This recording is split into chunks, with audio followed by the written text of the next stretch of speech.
Welcome to another round of coffee and donuts. I'm Frank. I'm a former federal law enforcement officer and a current law enforcement instructor. And here I answer your questions in specific detail. These are questions you send in. Let's get over to it. Let's discuss.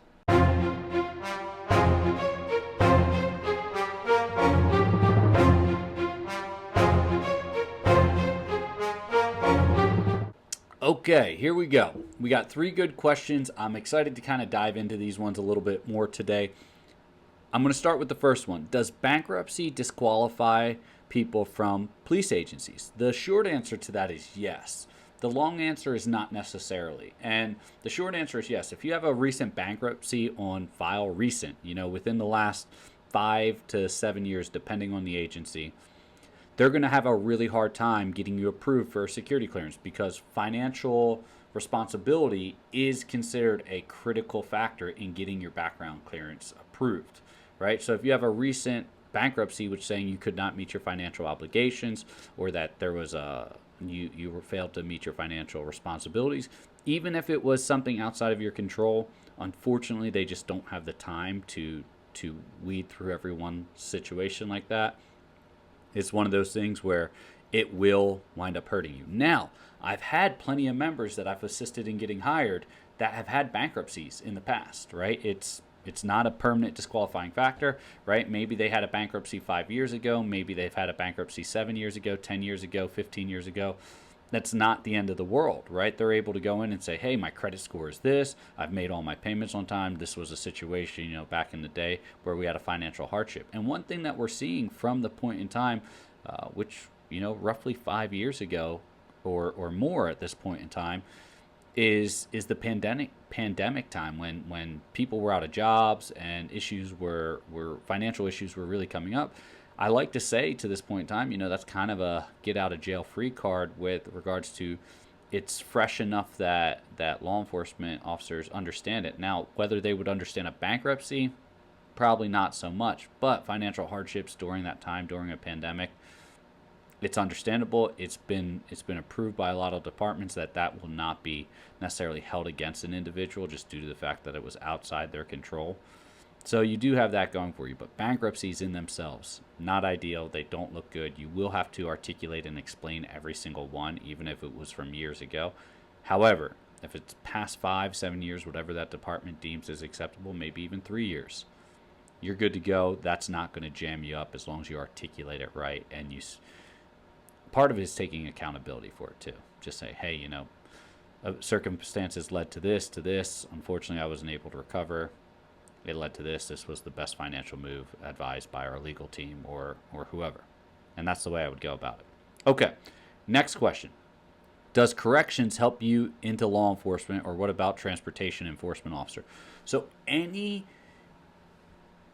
type of transitionable or translatable skills, right, will help you. Security. Now, the one thing you don't want to do is you don't want to come in with that false confidence or worse, that ego, and say, oh, I know everything there is to know about law enforcement. I was in the military, or I did corrections, or I was a community service officer, a transportation enforcement officer, which is like parking enforcement, possibly.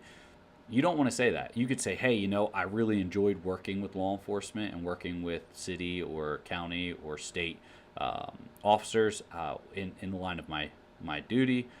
I realized that I really appreciated what they did, and that's why I'm applying to this position, because I want to take the next step. I feel I can serve the community better in that role than I can in my current role. That would be great, right? That's the best way you want to articulate something like that, or articulate that experience. So ego aside, yes, the translatable skills, understanding paramilitary structure, understanding, rank-based structure is all important. But what's really important with any employment is the time you've stayed employed and whether or not you've had any significant reprimands or terminations throughout your employment.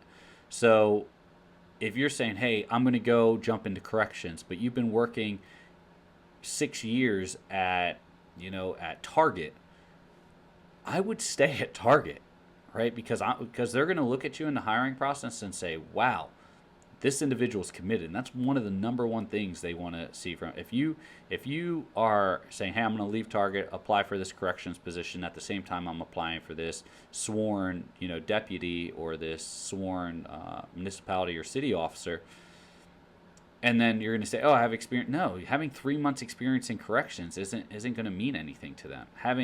They're going to say, why'd you leave your last job? Oh, I wanted to gain experience so I could apply to law enforcement. It's not 100% transferable. So what's really more important is work history, having a longer work history. I would not. Now, if you're saying, hey, my goal is to leave Target, I'm going to go work corrections or transportation enforcement for a year or 2 years, right? Preferably 2 years, and I'm going to get some experience, be a government employee, make sure that I like that situation, and then apply to law enforcement. Absolutely, I would do that in a heartbeat.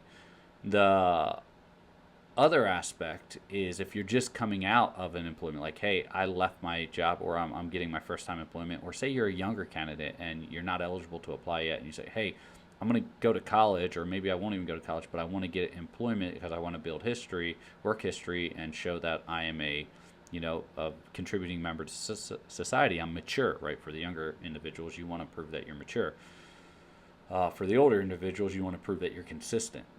So you're going through and you say, hey, I'm gonna get a job as a security officer. That's great. That's where I would start, or I would start in in transportation enforcement, or I would start in community service officer if they're hiring someone your age. But make sure, like, if you're going to get into security, right? Some people, because it's real quick, you can get into security. You can start a job as a security officer pretty much next week, right?